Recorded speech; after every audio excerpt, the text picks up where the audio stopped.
बहुत समय पहले की बात है। एक बड़े जंगल में एक शेर रहता था। वह जंगल का राजा था। उसकी दहाड़ से पूरा जंगल कांप उठता था। उसी जंगल में एक छोटी सी बिल्ली भी रहती थी। बिल्ली बहुत चालाक थी, लेकिन उसके पास ताकत नहीं थी। वह हमेशा सोचती, काश मैं भी शेर जैसी ताकतवर होती तो कोई मुझे हल्के में न लेता। एक दिन बिल्ली ने हिम्मत जुटाई और शेर के पास पहुंची। उसने झुककर कहा, राजा साहब, मैं आपकी तरह ताकतवर और बहादुर बनना चाहती हूं। क्या आप मुझे सिखाएंगे?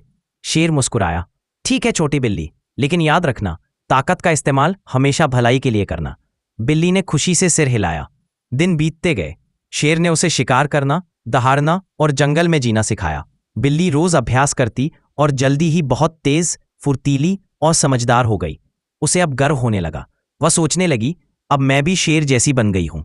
मुझे किसी से डरने की जरूरत नहीं। एक दिन उसने तय किया कि अब वह शेर को चुनौती देगी। वह गर्व से बोली, अब मैं भी शेर जैसी हूं। अब इस जंगल की रानी मैं बनूंगी। शेर ने शांत होकर उसकी ओर देखा और बोला, तूने सब कुछ सीख लिया, लेकिन एक बात भूल गई, नम्रता। शेर ने बस हल्के से अपना पंजा हिलाया और बिल्ली को पेड़ की ऊंची डाल पर बैठा दिया। बिल्ली डर के मारे कांपने लगी। शेर ने कहा, ताकत बड़ी बात नहीं है, लेकिन अगर उसमें समझ और विनम्रता ना हो तो वही ताकत विनाश बन जाती है। बिल्ली रो पड़ी। उसने सिर झुकाकर कहा, मुझसे गलती हो गई गुरुजी, अब मैं कभी घमंड नहीं करूंगी। शेर मुस्कुराया, अब तू सच्ची शिष्या बनी है। उस दिन के बाद बिल्ली ने कभी अहंकार नहीं किया। वो जंगल में सबकी मदद करने लगी।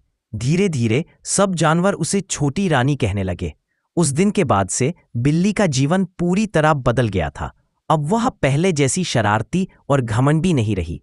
उसने समझ लिया था कि ताकत सिर्फ मांसपेशियों में नहीं, बल्कि दिल और दिमाग की अच्छाई में होती है।